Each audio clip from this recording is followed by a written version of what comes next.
Lewis Goldfarb prided himself on striking fear into anyone he met. That same sentiment carried over into the prison wings, in jail.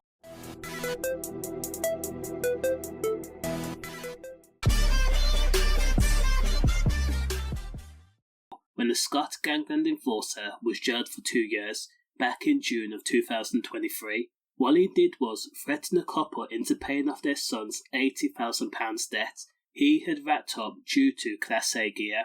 So regimented was Lewis Goldfarb that when his crime boss ordered Lewis and Robert Notman to retrieve the debt, Lewis and Robert made the 160 miles round trip, not once but twice, in order to secure the money. They knew they couldn't get the man who owned the debt to pay it off, so they went to his parents instead.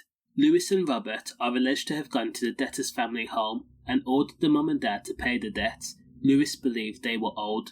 When he was told that they could not get their hands on that kind of money, windows were smashed and car tyres were punctured.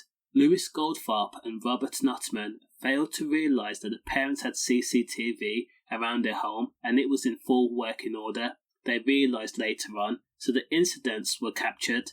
The victims were alerted to the fact that Lewis and Robert had came to their property for a second time when the camera was activated. When the woman stepped outside, she saw Lewis and Robert behind the security gate, next to their transit van. The victim noted that both men spoke in a gruff Scottish accent and they were demanding money. The woman was aware that the men were at her property due to relating issues with her son and his debt concerning White and H. Now Lewis Goldfarb was said to have shouted, "He, who's the son, owes us all sort of money, 80 grand, 81 grand. We were told to come here by my boss. We will not go away, we will keep coming back. Where's the money?"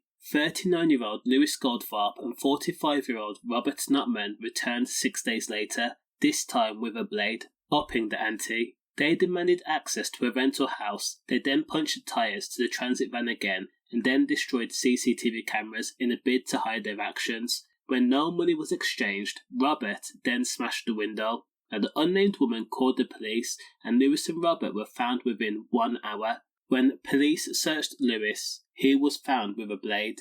Now again, Lewis was jailed for 2 years.